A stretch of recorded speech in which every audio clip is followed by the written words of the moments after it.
right. Let's start off by saying Barak Atah Yahweh, Ba'Hashem, Yahushai, Ba'Hashem, B'cha Kodash. You said it again.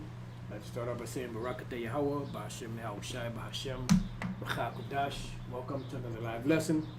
Pretty much the name of this one is Hit the Button, dated March 15, 2026, the year of apostasy, sellouts and agents, and Jacob's trouble.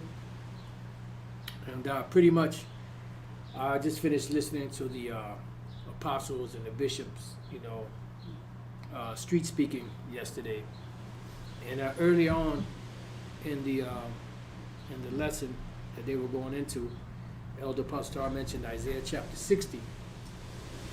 So Lord's will, the Spirit allows, that's what I want to get into. I didn't have anything specifically to go into, so I wanted to kind of get into that because that is an important prophecy that pretty much shuts down all of the bullshit that these Christians are teaching, that God loves everybody and that everybody's going to be equal in the kingdom of heaven, because that is a future prophecy. That is something of the future that's going to happen in the future. And I'm pretty sure if I ask chat or if I ask anything, concerning that matter, whether it's chat or the AI or whatever, is going to agree that Isaiah chapter 60 is a future prophecy. Matter of fact, let's see what it says on top. A glorified Zion. Where is Israel going to be glorified?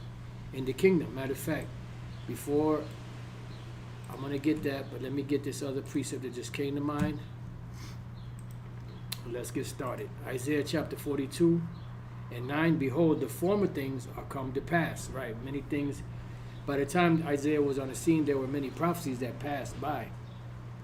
But there were still things to come. You had the flood.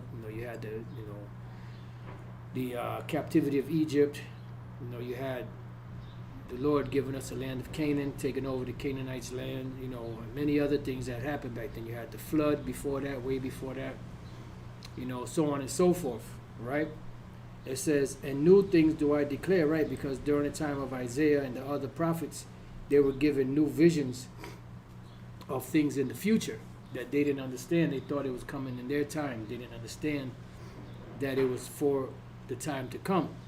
It says, and new things do I declare before they spring forth. I tell you of them, right? So this particular prophecy in Isaiah 60 is a prophecy of the kingdom of heaven and the order of how the kingdom of heaven is going to be run.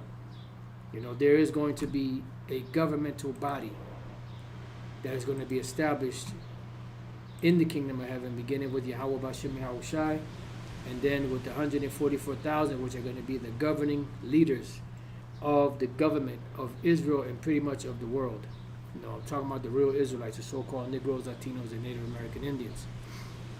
When we go to Isaiah chapter 11, is it Isaiah 11? No, you know what? It's Isaiah chapter 9. Isaiah chapter 9 and verse 6. For unto us a child is born, unto us a son is given, and the government shall be upon his shoulder. So what government is that? That is the government of the nation of Israel / the world. Because the Israelites, once the Israelites are established in the kingdom, all nations are going to flow to the Israelites, to Yahweh Ba'Hashem Yahushai, and the Israelites to learn the ways of Yahweh Ba'Hashem Yahushai. All right, no ifs, ands, or buts about it. There ain't going to be no freedom of religion, freedom of choice, none of that. It's going to be a total dictatorship, It's going to be run by Yahweh Ba'Hashem Yahushai and the men of Israel. And that's it. The real Israelites. It's not going to be none of this foolishness that you see out here today, none of this, more activity, wickedness. All of that's going to be stomped out, when the kingdom of heaven is established. Now, will the nations do stupid shit that get them taken out? Of course. But among Israel, that's not going to happen, because we're going to have the law, statutes, and commandments in our inward parts, right? And his name, which this is a title. The name here is not talking about his actual name. These are titles. If you look at if you look at all of these are all titles. They're not names, because the Lord's name is Yahushai. And his name shall be, or his title shall be called. Matter of fact, let's see if it says that in the NLT. For a child is born to us, a son is given, the government will rest on his shoulders, and he will be called, see, he will be called, meaning this is going to be a title. Wonderful, Counselor, Mighty Power, right, because he is a power, he is a mighty power. Everlasting Father, right, underneath the Most High, when the Father created him, he created everything else we see.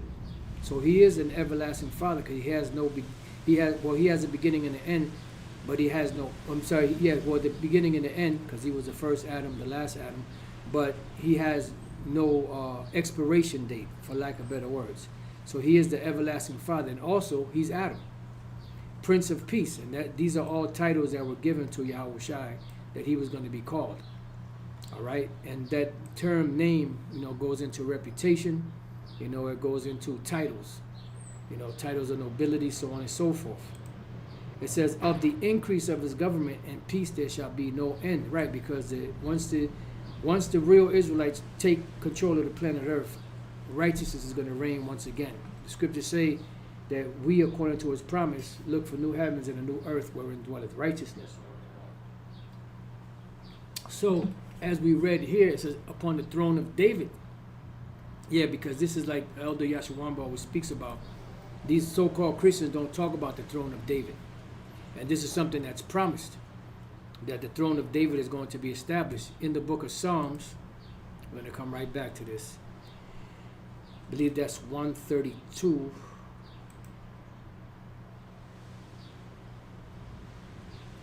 It's either 132 or 122. Let me try 122.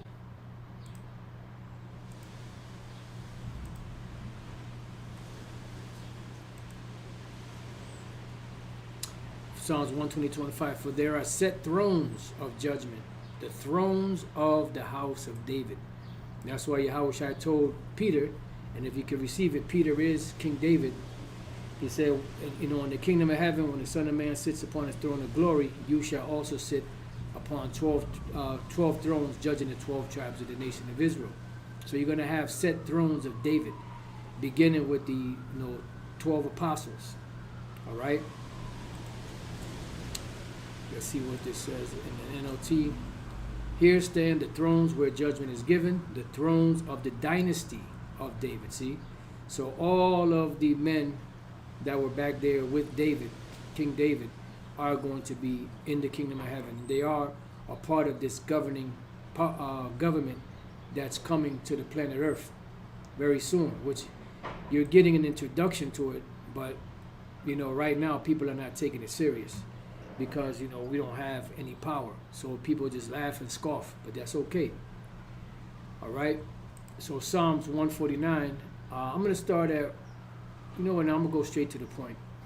Psalms 149:5, let the saints be joyful in glory. Who are the saints? Well, when you go a chapter before that, for those of you that may not know, or may be newer to this, Psalms 148:13, let them praise the name of the Lord, Yahweh Bashem El Shai. When you see the words here, when you see the name Lord, all in capital letters, this is the name of Yahweh when you go to the Hebrew. Because the name of Yahweh and his son Yahweh Shai are very important. Don't let anyone else tell you that it's not. Let them praise the name of the Lord Yahweh Bashem El Shai, for his name alone is excellent. His glory is above the earth and heaven.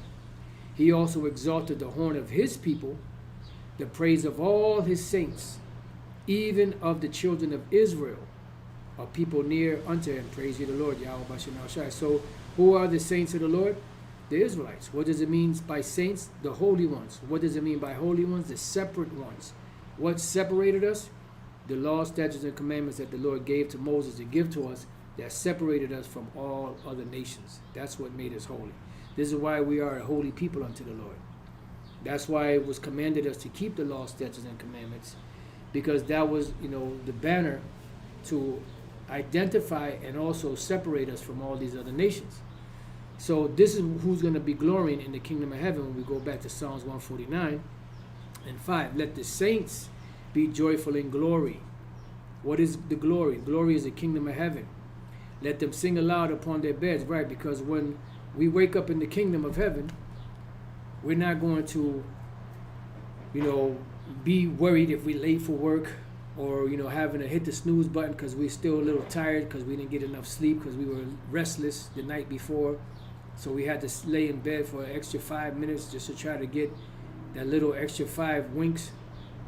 No, we're going to be free from all this bullshit. We're going to be like the scriptures right now. It says that we are it's in the Apocrypha, subject to payments. We're not going to be subject to payments in the kingdom of heaven. And also, here in this world, we have no sure dwelling place. We could live one place one day and then have to move the next, because, especially in these times. But in the kingdom of heaven, we're going to have sure dwelling places, as it says in Isaiah 32. It says, let the high praises of the Most High be in their mouth, which is what? The truth. And a two-edged sword in their hand. And this is talking about an actual two-edged sword. It ain't talking about a wooden sword. It ain't talking about, a prop. It ain't talking figuratively. This is not symbolic. This is actual factual speech.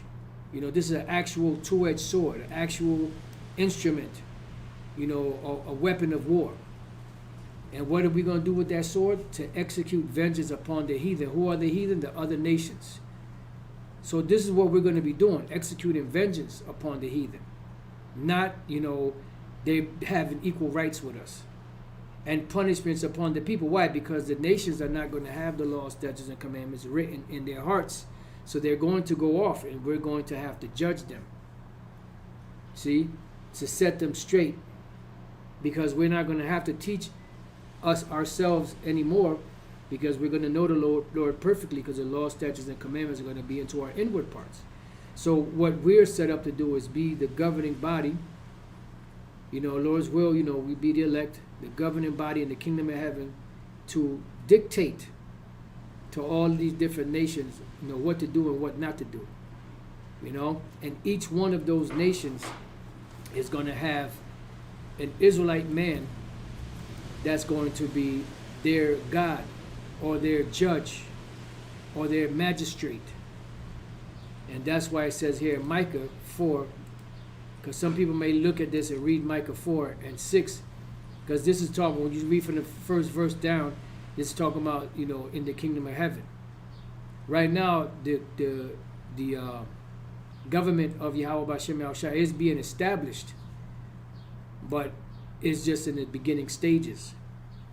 And when the kingdom of heaven is, set up, all nations are going to flow to us to learn the ways of the Lord Yahweh B'Shem Yahushua. This is one way out of many. We know that those small hats are not the people, because people want to strangle them. They want to do them harm because of the underhanded, wicked shit they're doing. When the scriptures say that when the people of the Lord go back to their land, all nations are going to come to them to learn of the Lord's ways. They're looking at it, if these are the Lord's ways with shit that you doing to people, now we don't want none of that. So when we jump down to the 6th verse, it says, in that day, meaning in the kingdom of heaven, saith the Lord Yahweh B'Shem Yahushua, verse 5. For all people will walk every one in the name of his God. This is not talking about the Moabites are going to walk under Kion, and the Ammonites are going to walk under Molech, and the Philistines are going to walk after Dagon, so on and so forth, and Ashtoreth and Baal. No. This is talking about, for all people will walk everyone in the name of his God, meaning in the name of the judge or the Israelite man, king, that is set up to rule over them. All these nations are going to be servants. They're going to be slaves. And they're going to all be assigned to different masters over them. When you look up this word judge here, the word there should be Allah or Allahayim. See? Nope, sorry, that's our God. God, see, Allahayim. Which Allahayim could be the powers, Yahweh Shai and the angels. It could be angels. It could be demons. But it also represents rulers and judges. See? So every one of these nations is going to have an Israelite man assigned to them as their master. See, just like today, these devils are trying to get all Israel, or the Israelites, the real Israelites, and in the world, to get a micro CHIP to be pretty much assigned to each and every one of those so-called international banking family small hats. But they're only going to get so far with it, because it's sanctioned by the Lord to fulfill prophecy, but it's not what's sanctioned for the future as far as the kingdom of heaven. So everything that these devils do is in opposition to the Most High, because they want to be like the Most High. They want to, extend people's lives artificially. When the Lord said He's going to do that the right way, the way the white man don't want you to read them books, inside joke. All right. So going back, and just this chapter here in Psalms, the 149th chapter lets you know what the future of these nations is, and this should end the argument. But with these devils, these so-called Christians, that's not enough for them. Nope, it says the Gentiles are going to be saved. Yeah, those are talking about Israelites that were in a Gentile state of mind.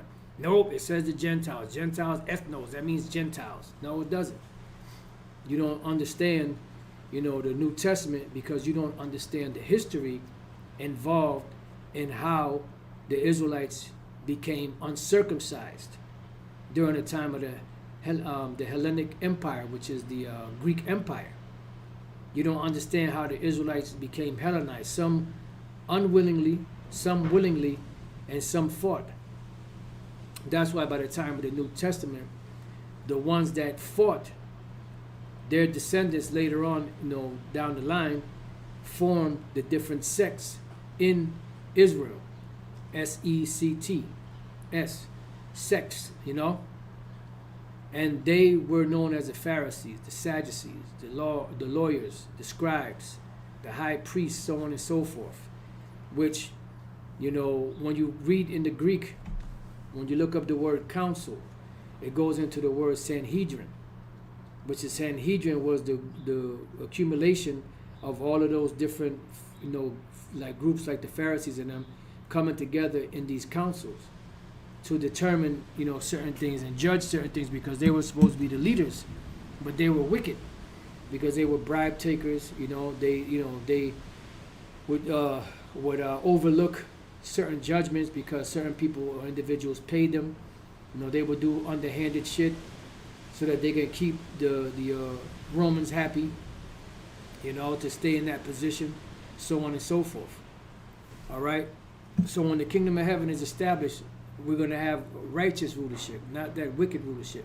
And pretty much when you read the New Testament and it speaks about the heathens being saved, or the Gentiles being saved, or the Greeks being saved, that's talking about the Israelites that got caught up in that Hellenization period, that became uncircumcised.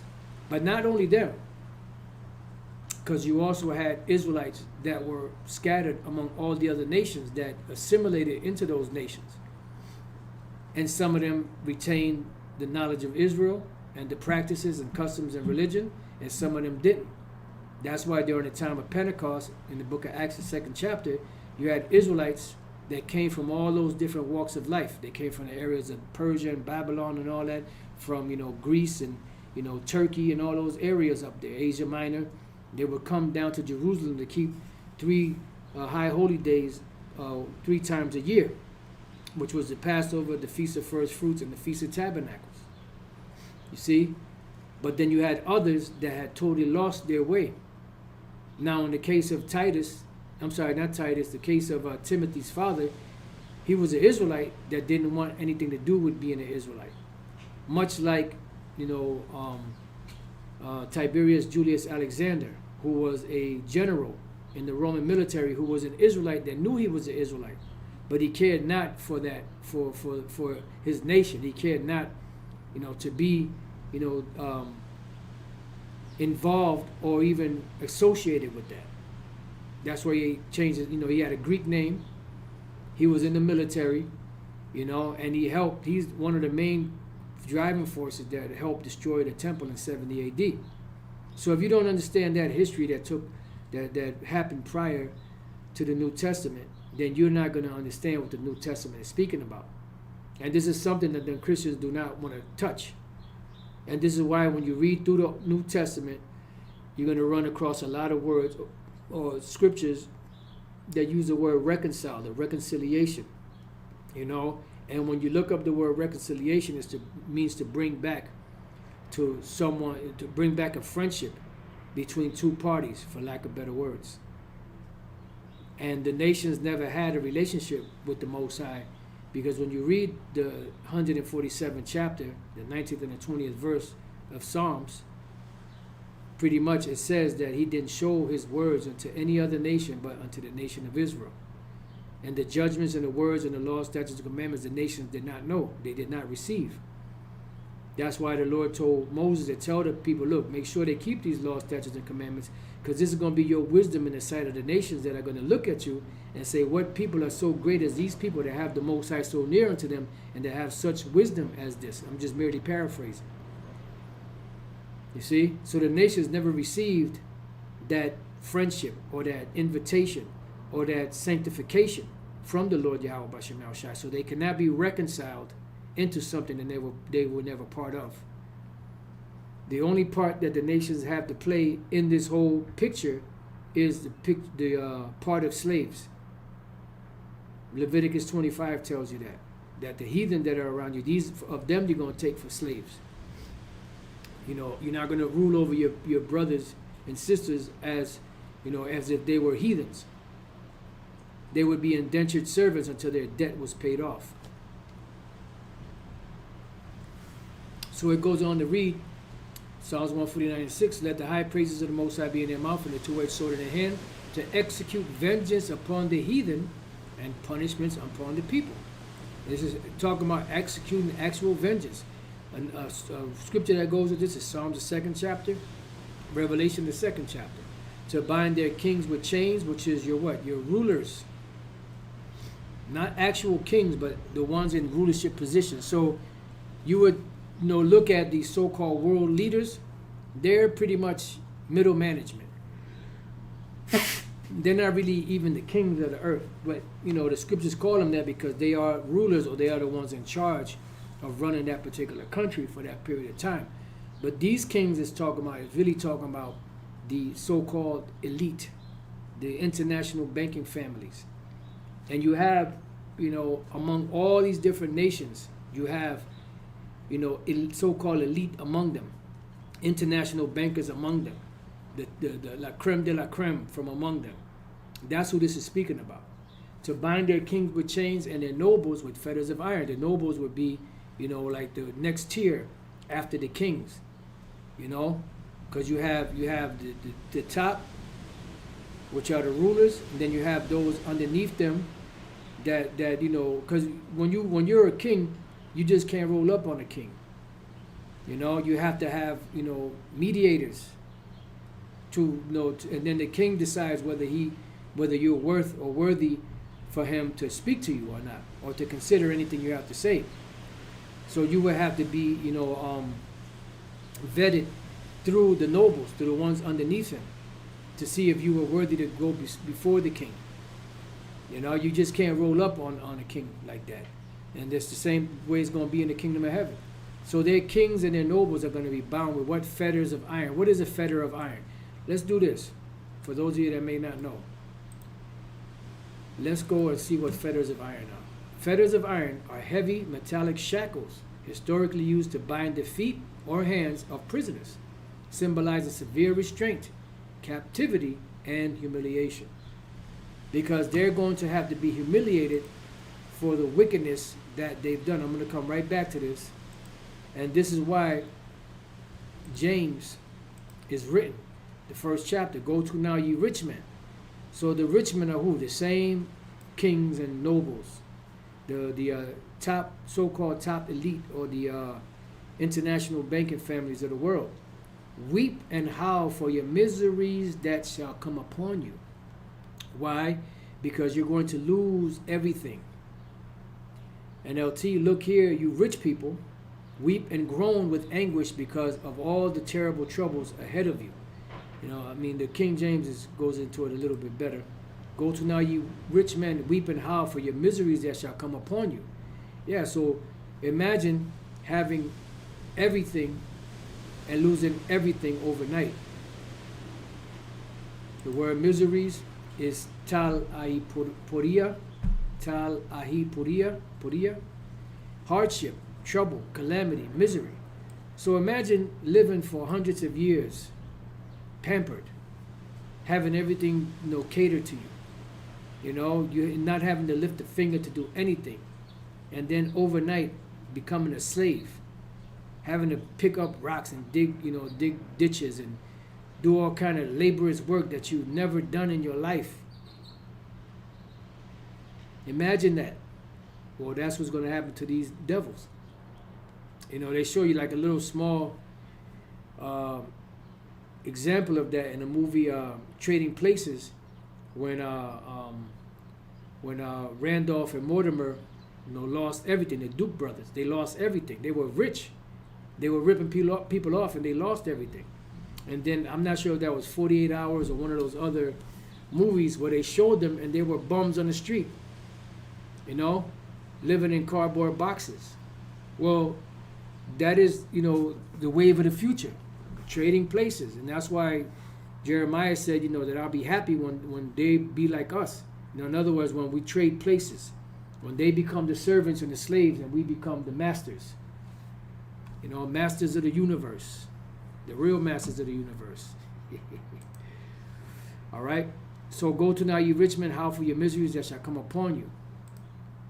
Your riches are corrupted and your garments are moth-eaten. So, you know, this goes into a whole nother topic, but I just wanted to get that because that's a representation of these individuals that it speaks about in the book of Psalms, the 149th chapter, to bind their kings with chains and their nobles with fetters of iron. We read that fetters of iron are heavy metallic shackles historically used to bind the feet or hands of prisoners, symbolizing severe restraint, captivity, and humiliation.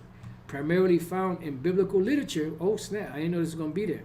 They represent subjection of enemies such as kings and nobles in Psalms 149 and 8, or the immense affliction and imprisonment faced by figures like Joseph. Yeah, because it says in the book of Psalms that they hurt the ankles of Joseph with those shackles. You know. So then here, key aspect of fetters of iron, symbolism of power. They represent the power to subdue, and that's what we're going to have. So that's what we're going to get. The kingdom of heaven is the Israelites ruling and the other nations subjected. They're going to be in subjection. They're going to be subdued by the power that the Lord is going to give us, the Israelites. Often referencing the triumph of the Most High's people over tyrannical rulers. And are not these devils tyrannical rulers? They are the fucking parasites, especially those small heads. They're parasites. You know? And they have to be put in check. Biblical mention, Psalms 149 and 8, to bind their kings with chains and their nobles with fetters of iron. Psalms 105:18, which speaks about, you know, Joseph, describes Joseph's feet being hurt by fetters, saying he was laid in iron. Judges 16:21 mentions Samson bound with fetters of brass, another form of heavy binding chains. Physical torment, these shackles were designed to restrict movement, cause physical discomfort, and hold people captive in prison or as slaves, see? And in the movie Django, they showed you, let's see, the Django.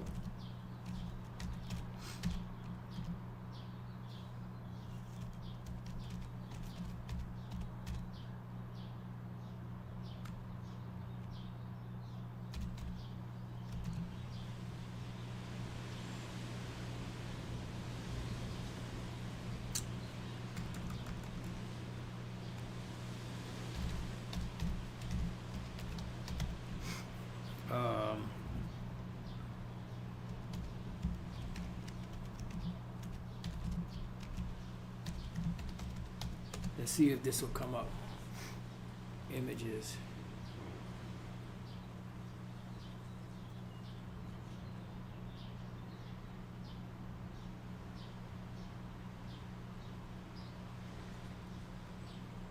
Yeah, well, here this is the scene right here, but they don't really show the feet. Yeah, they don't really show the feet. But in that, because someone was doing a reaction to this movie, and they said that this is the first movie that they actually showed the actual shackles cutting into the feet of the slaves. See, this is it again. This is the same scene, but like I said, they don't really show, because they did show like a close-up on it.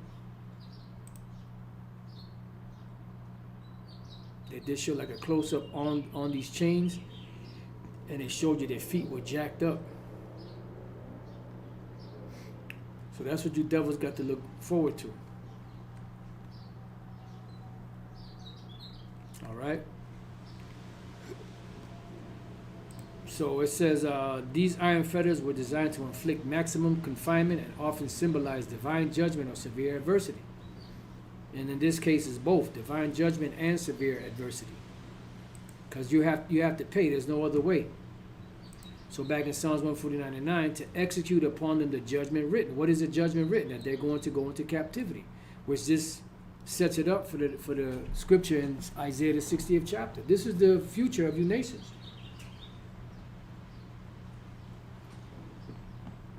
So it says, this honor have all his saints. Once again, the Israelites. Praise ye the Lord, Yahweh Bashem El Shai. Why? Because we knew that we were going to catch hell. We caught hell, but now it's time for them to catch hell, because they overdid it. It says that in Zechariah, the first chapter, how these devils went overboard. These nations and these devils went overboard. So Jeremiah 49:12, for thus saith the Lord Yahweh Bashem El Shai, behold, they whose judgment was not to drink of the cup have assuredly drunken. That's us. Because we were set up to be what? A holy people. Holy people are not supposed to, suffer captivity, slavery, being working. We're supposed to be pampered. It said that the women, that they were so delicate that their feet wouldn't even touch the ground. They were brought everywhere that they went. So that's how, you see that in movies where they have, so-called royalty being carried everywhere. They're not walking, they're not touching the ground, they're being carried everywhere. Well, that's how it's going to be in the kingdom. In the book of Isaiah 66, it speaks about the nations bringing our children, on their shoulders. And many others, King shall be thy nursing father. Matter of fact, let's get that real quick. Let's get Isaiah 49.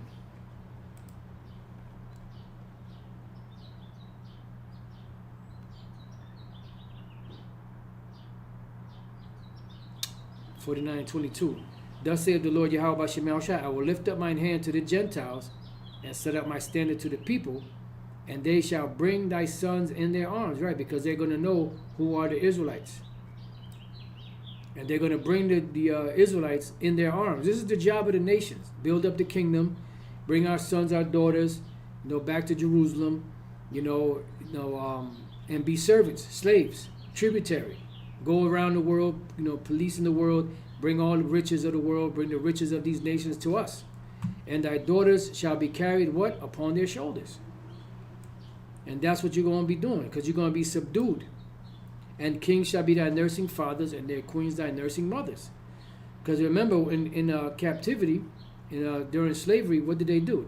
They gave those little brat bastards, Edomite rat bastards, to the Jake woman, and had them, bring them up, nurse them. They were even drinking the best milk, because they were drinking the milk of the so-called slaves. So they were being bred and being watched over. So these devils are going to do the same thing. The only thing, our babies are not going to be sucking no breasts of no white woman to get no goddamn nourishment. All right? That's out the question. That poison that's been swept under the rug all these years, inside joke, that ain't going to happen. But they are going to raise our children. But I don't know if I'm going to have any Edomite, anywhere near anything that I, because I don't trust them bastards as far as I could throw them, and that's too far. But the other nations, they will be nursing our children, bringing them from far. It said, they shall bow down to thee with their face toward the earth in total subjection and lick up the dust of thy feet. Yeah, this is going to be in the kingdom of heaven. You have guys now that do this on the streets. Yeah, that's good, whatever. But what you're doing, the people that bow down to you, how do you know that they're not Israelites that just look like Edomites? Because Esau is proud. You ain't going to get a Rothschild to come down there and lick your boots, kiss your feet, bow down. It ain't going to happen. You ain't going to get Donald Trump to do that. You ain't going to get Pete Hegseth to do that. You ain't going to get these proud-ass Edomites to do that. So the people that's bowing down to you may just be Jakes that look like Edomites. And thou shalt know that I am the Lord Yahweh B'Shem Yahushai, for they shall not be ashamed that wait for me. See? So we're not going to be ashamed that wait for the Lord Yahweh B'Shem Yahushai. So let's go to the main, the main scripture is Isaiah 60. Arise, shine, for thy light is come. Right, because for a long time we were in darkness. Now, once the Lord breathed his breath upon us, those bones, now we came alive. And we put on those beautiful garments, as the Lord told us in the book of Isaiah. Put on that beautiful garments. And it's not talking about actual garments that you put on with the fringes and all that. It's talking about the garments of the Spirit.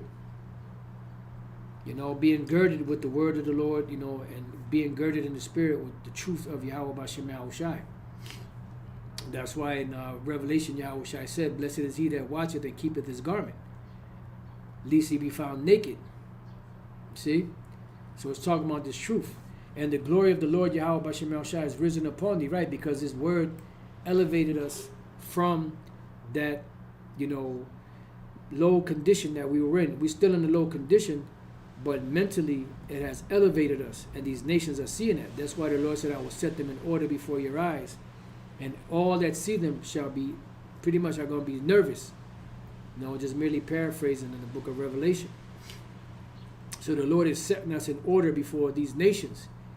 And even though they don't listen or they don't take us serious or whatever, that's all right. Because they will.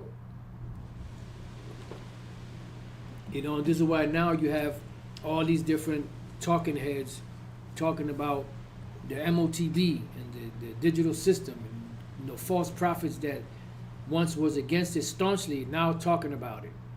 And spinning their web, Oil Can Harry, one of them. Bishop Nathaniel. And speaking of Bishop Nathaniel, there we go. He was doing good. Keep the bishop's name out your mouth. He was doing good. I knew he had to mention him somewhere. Well, he needs to stop putting his foot in his mouth. Now, this was said to me by the Elder Karatazar from the Vegas, the head of the Vegas camp. And pretty much, this is Bishop Nathaniel talking about the reason why he left the school. He didn't mention what school, but he did mention back, he didn't say One West, but he said women were being passed around like Skittles. So that wasn't happening at the House of David that I know of. So that was happening at One West. So that was one of the reasons why he stated that he left, the school. And then one of the other reasons was because of the grape. You had individuals that were talking about graping women, hitting them in the head and just graping them. And these were my elders. I was a young man back then. You're going to hear. Women were moved around like Skittles, and it's a foul spirit. Some brothers started to teach that it's justifiable to rape a woman, bust her upside the head and rape her. I'm like, what the hell is going on here? Yeah. So the Most High was separating me from a lot of that foolishness. And a lot of these men were my seniors. Yeah. I was one of the younger men. So I said, this ain't right, that ain't right, I can't get with that. So that's when, in 2003, Israel Not in Christ, Most High had me set that thing up right there. But notice, no mention of Cornelius, no mention of kicking us out because of the Cornelius thing. Unless, because it was a longer interview. Matter of fact, I'm going to just click on that real quick. It's a longer interview. It's on, I'm 6. Yeah, shut up. It's on the Israelite Indeed podcast. That's what it's called. And the name of it, the name of the episode or EP, hashtag 025, gather yourselves together, Bishop Nathaniel. Then it says at IUIC events. All right. And that's, you know, pretty much, matter of fact, before we get back, let me just pull that up real quick. I'll put it in the description box in case anyone wants to check it out. Nope, that's not it. Should come up.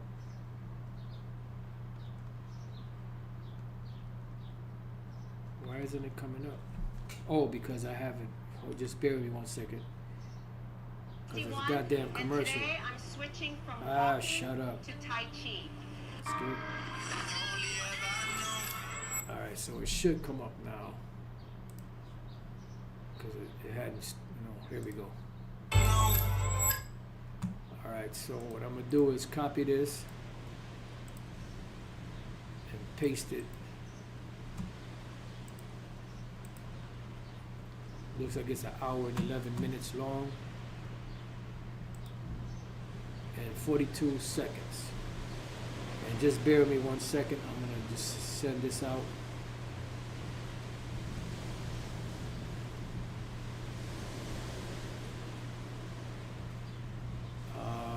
This is dated 5 hours ago. This came out 5 hours ago.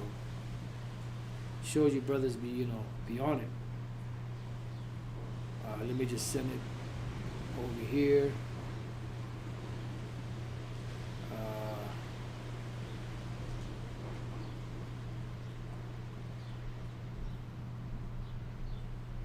All right. So you heard him, what he said. The reason why he left. And oh snap! I see Apostle Tara is doing something on it. The hypocrisy of Bishop Nate. So he's doing something on it right now. I didn't even realize that. So let's get to it. So the Lord, woke us up, shined His light upon us, breathed His breath upon us, and we became separate from this world. Because the Lord is molding us for the future kingdom. For behold, the darkness shall cover the earth, and gross darkness of people. And that's what happened for a long time. Once the Renaissance period started, that began a great time of deception. And that was, when the serpent, which is the actual man, the Edomites, so-called white man, were released from their prison sentence. And the very first thing they did was went around the world and deceived the whole world. And we've done many lessons on that chapter, Revelation 20, and going into the history of iconoclasm and the Renaissance and so on and so forth. It says, but the Lord shall arise upon thee, and His glory shall be seen upon thee. And that's what's happening right now. The glory of the Lord is being seen upon us. That's what the Lord said, I will set them in order before your eyes. And the Gentiles, which are the actual heathens in this case, shall come to thy light, and kings to the brightness of thy rising. Why? Because they are going to be forced to come to the kingdom. But when they come to the kingdom, what are they going to be doing? Lift up their eyes round about and see, all they gather themselves together, they come to thee. Thy sons shall come from far, and thy daughters shall be nursed at thy side. We just read in Isaiah 49 that these nations and their kings are going to be bringing our sons and our daughters to Jerusalem. See? To reunite everybody back together. It says, then thou shalt see and flow together, and thine heart shall fear and be enlarged. Yeah, because right now, like in Deuteronomy 28, it says, and thy heart, and thy life shall hang in fear. In the morning thou shalt say, well, the Lord, it were evening, and the evening thou will say, well, the Lord, it were morning. In other words, oh Lord, we're here in the morning, Lord's will we make it to the evening. And that's pretty much the sentiment that Jake's been rolling with forever. Because the abundance of the sea shall be converted unto thee, meaning the abundance of these nations. The forces of the Gentiles shall come unto thee, right? Meaning all of their goods. Let's see what it says in the NLT. Your eyes will shine, and your heart will thrill with joy. For merchants from around the world shall come to you. They will bring you the wealth of many lands. See? So the forces is dealing with the riches.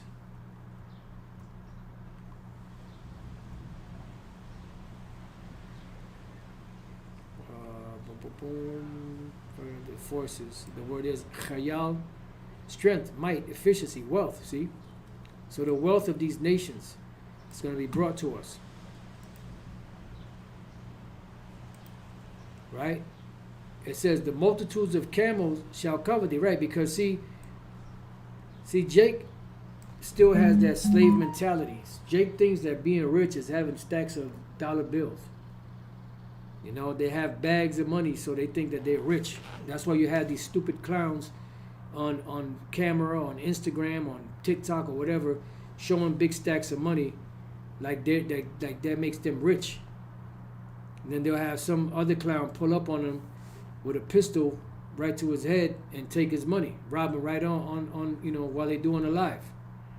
That's not real riches. Now, if you had land, that's riches. If you had camel, and you had different livestock, those are riches. If you had, acres of land where you were, growing all different type of food, fruits and vegetables and all that, that's riches. If you had gold and silver, that's riches. If you have slaves, that's riches. These are real riches. And this is what we're getting ready to inherit. That's what the Lord said.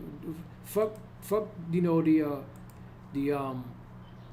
so-called restitutions of this world.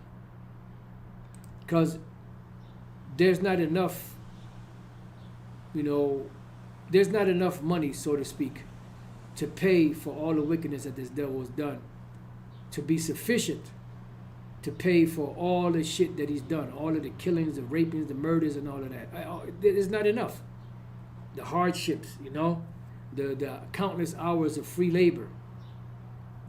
During the time when Judah was here, the southern kingdom, and also before that, going back to 1492 and beyond. All the free labor they got from all of the indigenous tribes from Canada all the way down to South America and everything in between.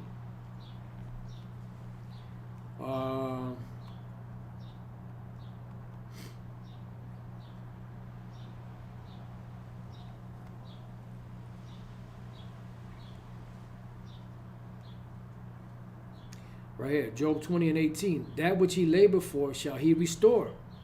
Meaning that's what he stole. See what it says here.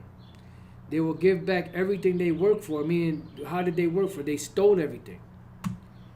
That which he labored for shall he restore, and shall not swallow it down, because they're not going to be able to enjoy it. They're going to get their New World Order off the ground to a certain degree, but that's when the Lord is going to step in and take them out. According to his substance, what do they have? The whole world. Right? In their song, we got the whole world in our hands, the whole wide world in our hands, right? According to his substance shall the restitution be. They have the entire planet Earth. They have more riches than heart could wish. And that's what the restitution is going to be. And you better believe that you ain't going to go to a Rothschild or Vanderbilt or Rockefeller vault and see a whole bunch of stacks of FRNs, dollar bills. Their vaults are not full of FRNs, dollar bills. But what you will find is you're going to find, silver. You're going to find gold. You're going to find jewelry.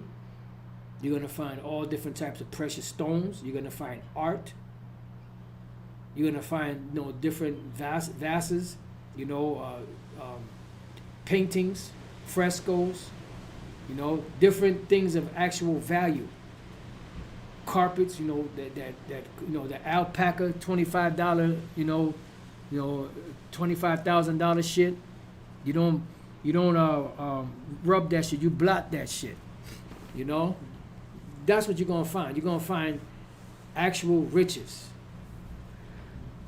You're gonna find wine from the 13, 14, 1500s. Scotch from the 14, 15, 1600s. Different, liquors that one half a shot that will have you nice for 3 days. Not like this shit that we drink out here. This poison that's been swept under the rug, Salaka. This is garbage. That's why, you know, a lot of brothers, you know, fucked up from drinking that shit. It says, he shall not rejoice therein. Right, so let's look up this word restitution. What? Look.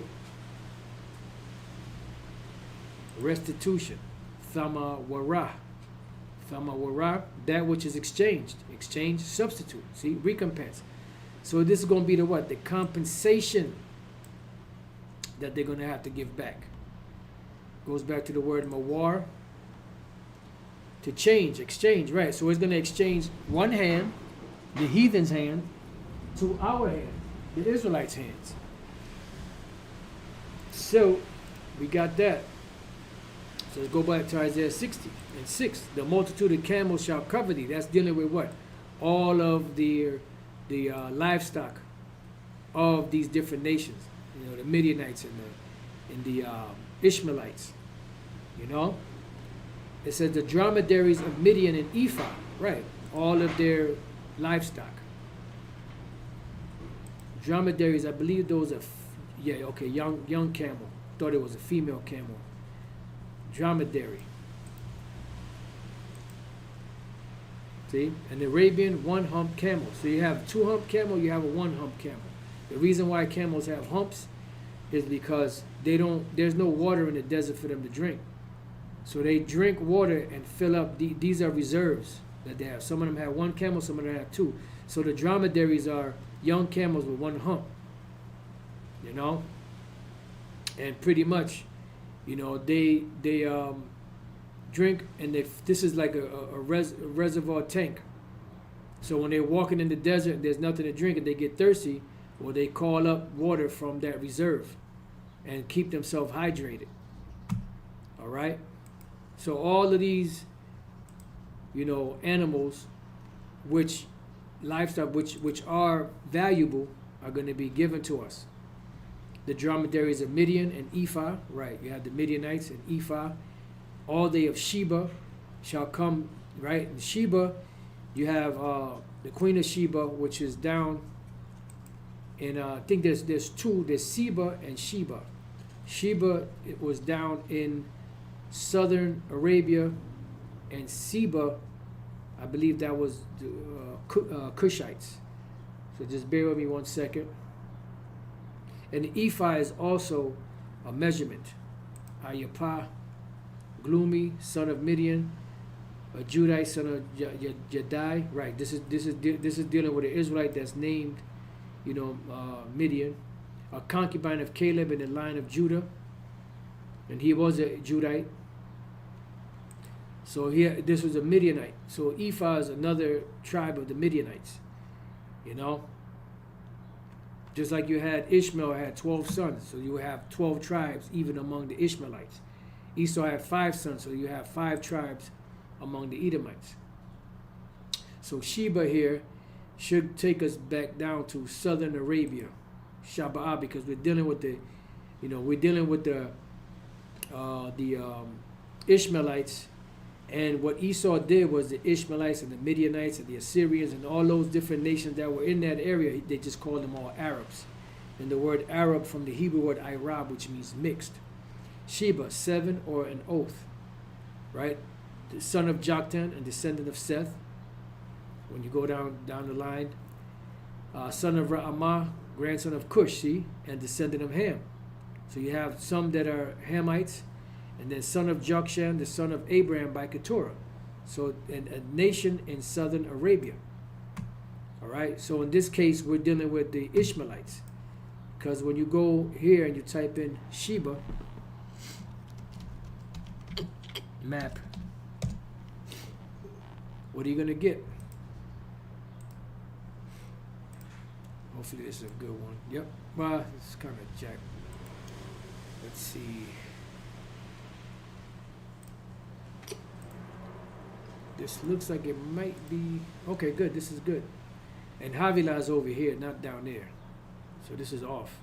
Here, Sheba. See, the southern part of the Arabs. And these are, they're going to be joined with Russia too. Sheba and Dedan. You know, another tribe of these Ishmaelites. All right, so Sheba. So sometimes it could be speaking about the Cushites, or like here, but in this case, where we're at, we're dealing with Ishmael. So it's talking about the Ishmaelites. All right. So going back, shall come and they shall bring gold and incense. See, so they're going to bring all of their riches. Let's read that again. Isaiah 60:6. The multitude of camels shall cover thee, the dromedaries of Midian and Ephah, and they from Sheba shall come. They shall bring gold and incense. So when the queen of Sheba brought, what did she bring? She brought much riches to King Solomon. All right, and they shall show forth the praises of the Lord Yahweh Bashem Yahushai. Why? Because they're going to bring their substance, which is their riches, so that we can, in turn, take it and glorify the Lord with it. Because remember, everything, Jerusalem is going to be built back up, and it's not going to be built like this raggedy ass kingdom. The shit decays, after like a couple of years, you got to do another paint job and do, fixing because the plumbing is bad. No, it's going to be, everything's going to be beautiful. Everything's going to be pristine. It's going to be made out of real substance. It's going to be made out of, gold and silver and precious stones, and all manner of wood. I'm talking about real wood, so that when you walk anywhere in the kingdom of heaven, you're going to smell nothing but goodness. It's going to smell good all the time. You ain't going to be walking by patches, and all of a sudden you smell shit. You smell some type of foul odor or urine. Nah, it's going to be pristine. The earth is going to be under a total different vibration.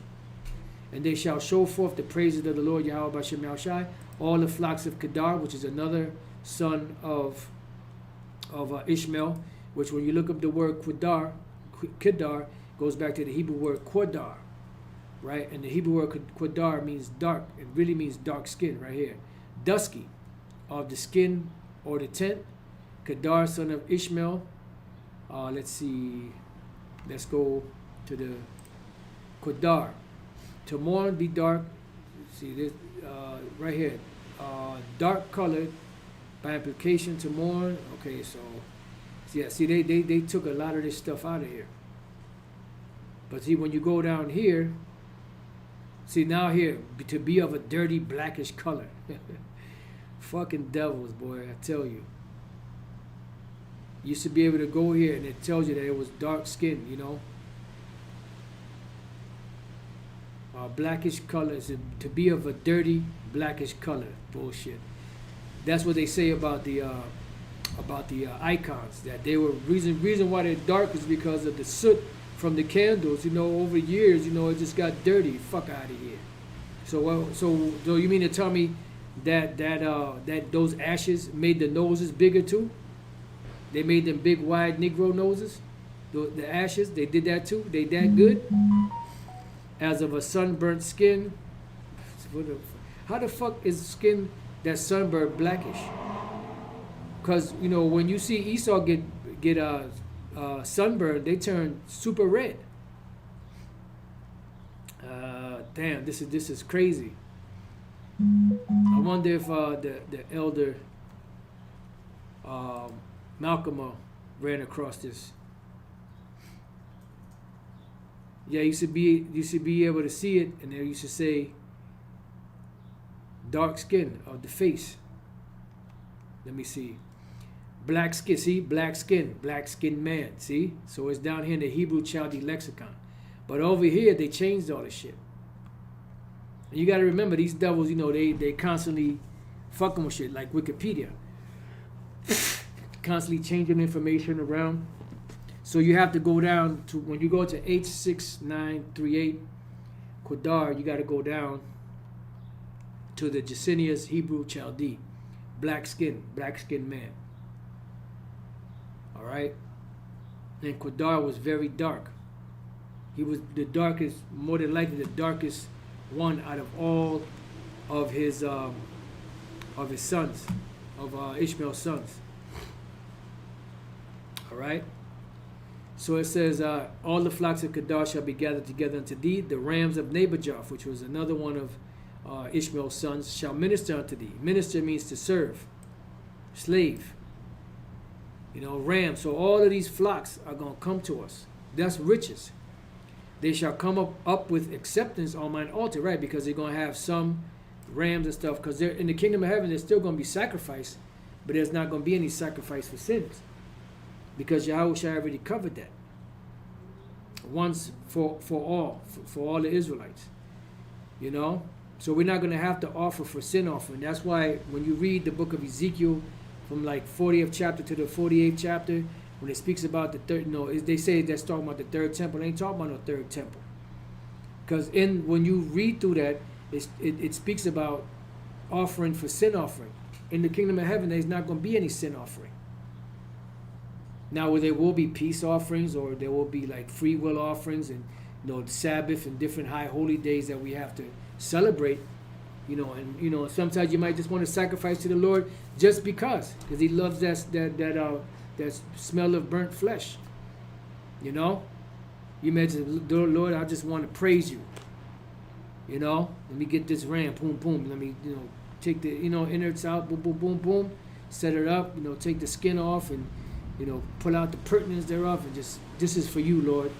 Salt, oil, you know how you be cooking that meat and that nice odoriferous odor comes up? I'm talking about the good kind, not the bad kind. And you be like, Reminds me of our oldest son when he was like a little boy. He was about 3, 4. Now he was about 3 or 4.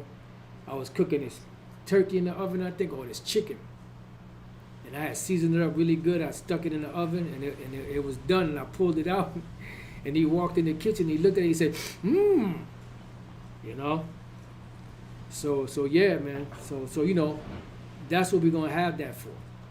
It says, and I will glorify the house of my glory. Yeah. So with all these riches, it's going to glorify the house of the Lord, which is going to be Jerusalem, which is his footstool. Because his presence is going to be among us. Yahweh Shai is going to be among us. Who are these that fly as clouds and as the doves to their windows? Now all of a sudden it jumps from the kingdom of heaven to this. What's this talking about? What's this? Yeah, brothers. Fucking 2 2/3.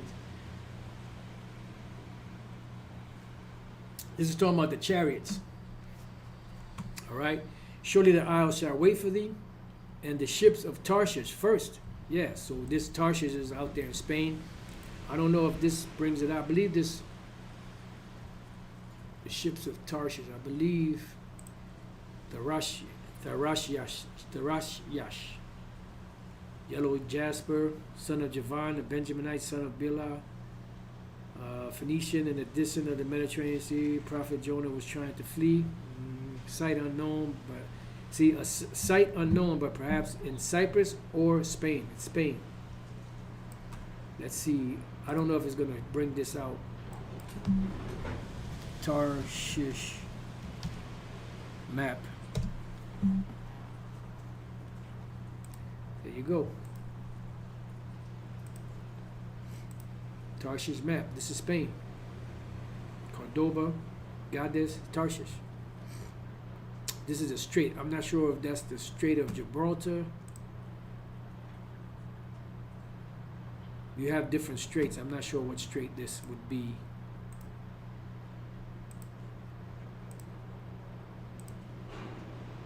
Looks like trash.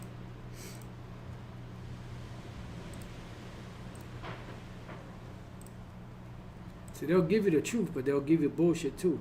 Tarshish right there, see? This is Spain. Nineveh's over here, Joppa down here. This is the sea coast. You have Israel there. You have the Gulf of Aqaba, the Gulf of Suez that dump into the Red Sea. This is the Mediterranean Sea. Italy, Sicily. Then you have Sardinia somewhere around there. Cyprus. You had Malta. This is Spain. You can see Spain. You can barely see it though. But you get the idea.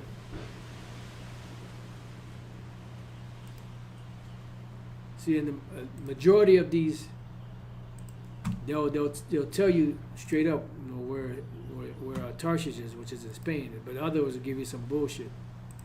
Let's see. Now, see, this one's some bullshit right here.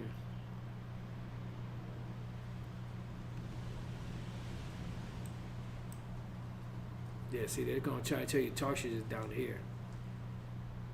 That's crazy.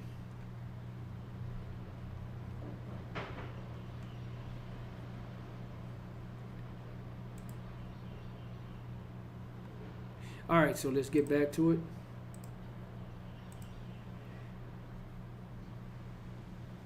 So it says, surely the isle shall wait for thee, the ship for me, the ships of Tarshish, first to bring thy sons from far. Yeah, see, from far. Because if it was closer, you could walk. So they had to bring, you know, our sons from far on ships. Their silver and their gold with them, see? Because they're going to bring silver and gold with them to us. Because the Spaniards, they stole a lot of shit. And some of that gold and silver sunk. So there's ships that they haven't been able to reach that have riches in them, gold and silver and all that. You know? And we're going to get all that in the kingdom. Unto the name of the Lord Yahweh Shemel shall thy power, unto the Holy One of Israel, because he hath glorified thee.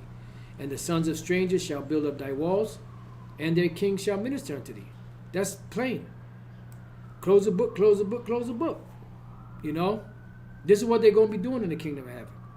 And this is why them clown-ass Christians, they'll say that the Old Testament is done away with. Old Testament is not done away with. The Old Testament was the precursor to the New Testament. And they go hand in hand. This is why you read in the New Testament as it is written. Somewhere in the Psalms, in the second Psalms, you know, as it is written. Thus saith the prophet O.C., or thus saith the prophet Isaiah or Jeremiah, or one of the prophets, because they were making reference to things that were written in the Old Testament that were fulfilled in the New Testament. For in my wrath I smote thee, but in my favor have I had mercy on thee. See? And that's part of the mercy, is to receive, you know, the compensation of the kingdom of heaven. Slaves and riches and so on and so forth. Therefore thy gates shall be open continually. Yeah, why? So that the strangers could build up our walls. Why are they going to have to build up our walls? Because in this final war, Third World War, that whole land of Israel over there is going to be totally obliterated. They shall not be shut day nor night, that men may bring unto thee the forces or the riches of the Gentiles, and that their kings may be brought. For what? For slavery, captivity. Because that's what we coming to visit when we first get back. You know? In these different bunkers around the world that these devils are going to be hiding in. And these other nations, their top ruling families that have been causing all this havoc on the earth. That's what we coming to see first. And then, you know, we kicking down that big ass vault door, and then, you know, bringing, you know, putting the chains on these devils. They in them luxurious, you know, underground, you know, shelters, eating good, and then all of a sudden they're gonna be through, missing teeth, missing limbs, ears. It's gonna be jacked up, going right into captivity. From riches to rags. For the nation and kingdom that will not serve thee shall what? Perish. Yea, those nations shall be utterly wasted. There's no other way to put it.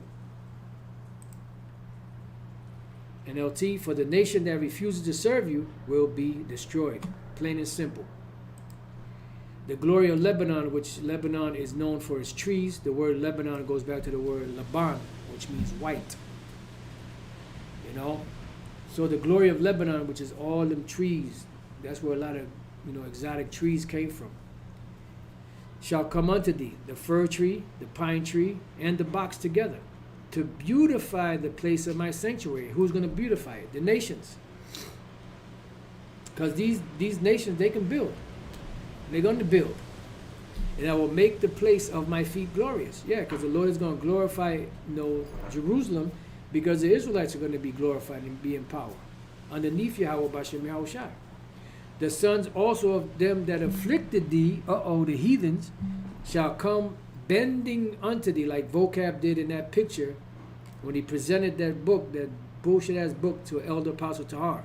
He bowed. And we told him, yeah, you bowed. No, I didn't bow. And then the brother showed the picture. He's like looking at it like, oh shit. He bowed. Why? Because that's the future of these heathens. They're going to bow.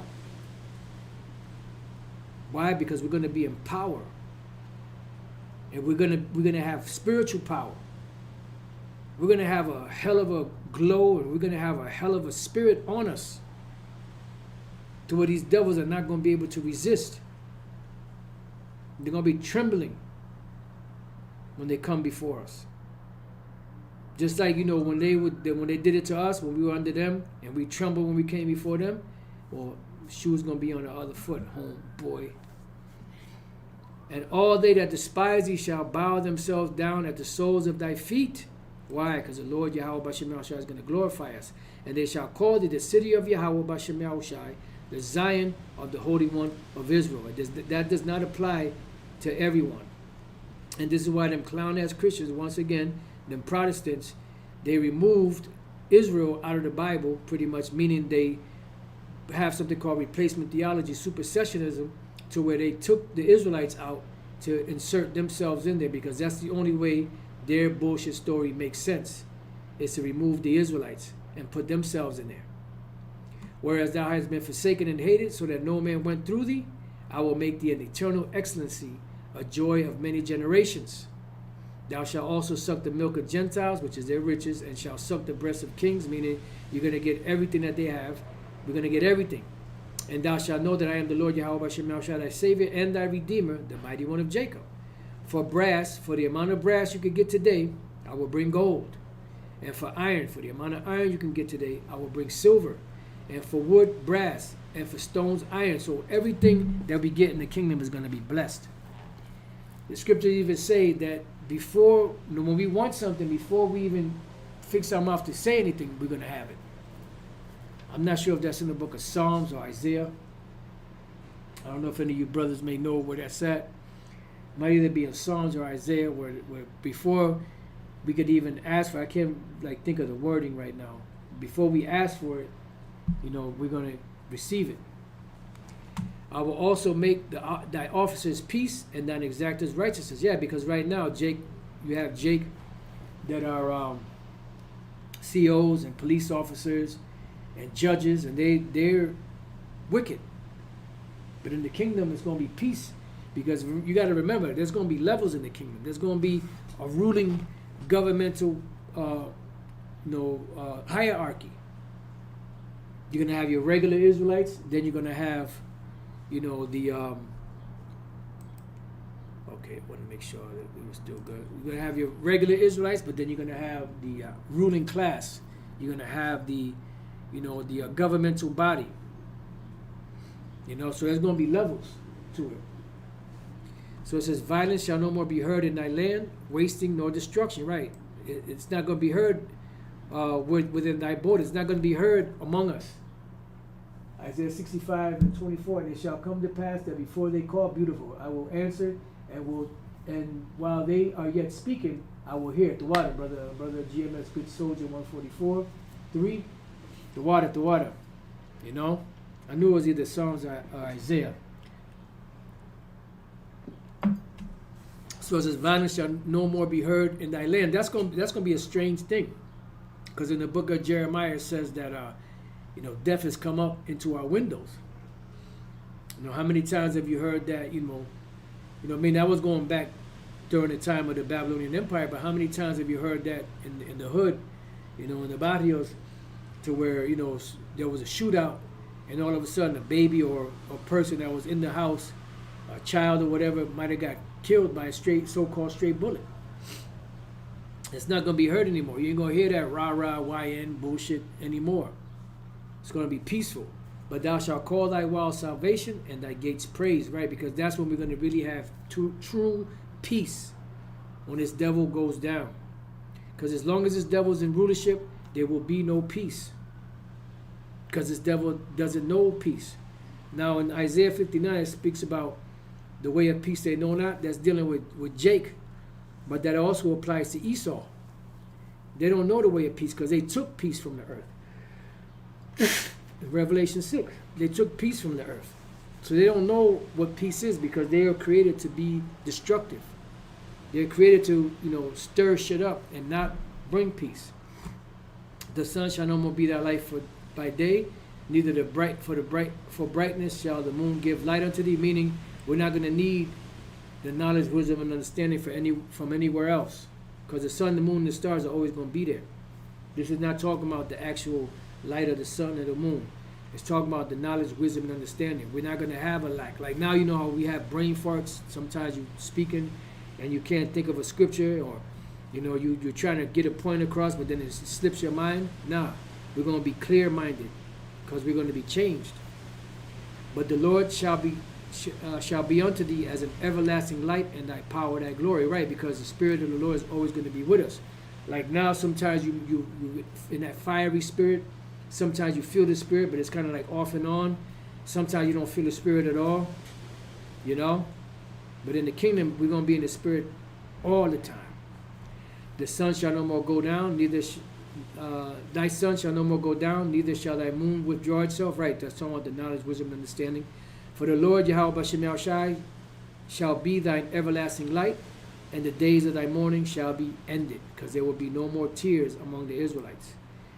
And then it'll be time for the nations to cry, because they got to suffer for the shit they did. But even in their suffering, they're going to be glad that we're in power, because they know that finally they're going to get a fair shake. Thy people also shall be all righteous. That's talking about all of them, including the 2/3 in the kingdom of heaven are going to be all righteous. There ain't going to be no Israelites burning in no goddamn hell. You clowns out there that, if you're wicked, if you don't get yourself right, you're going to burn in hell. They shall inherit the land forever, the branch of my planting, the work of my hands, that I may be glorified. Yeah, because the Lord said that when he spoke he spoke through the mouth of the Apostle Paul, and he said about Abraham, he said that the promise should be made sure to all the seed. So when the Lord promised to Abraham, thy seed shall all nations of the earth be blessed, it was talking about every single Israelite that ever came out of the loins of Jacob and his descendants. That's the seed that the Lord promised. There's great blessing to. There's great promise. A little one shall become 1,000, and a small one a strong one, a strong nation. Why? Because there's going to be a lot of sex in the kingdom, and it's going to be quick. It's going to be, Israel is going to increase quickly. It says the Lord Yahweh B'Shem Shai will hasten in his time. Hasten it in his time. Why? And that's why it says in Isaiah that the earth is going to become bigger. Lengthen thy cords. Because the earth is going to become bigger, and also we're going to inhabit other planets. Yahweh Shai said it best. He said, in my Father's mansion are many kingdoms. What is his Father's mansion? His dominion, his home. And what is that? That's out in space. All these. And what are the mansions? Those are all of those different planets out there that are livable. He said, there I go to prepare a place for you. So there's all, that's why the scriptures say, I have not seen, neither ear heard, nor have it entered into the mind of men the things which the Lord promised to them that love him. We have a great reward coming. It's just we got to get through this bullshit here. So with that, I pray that you brothers and sisters have been edified. Till the next time I say, Shalom.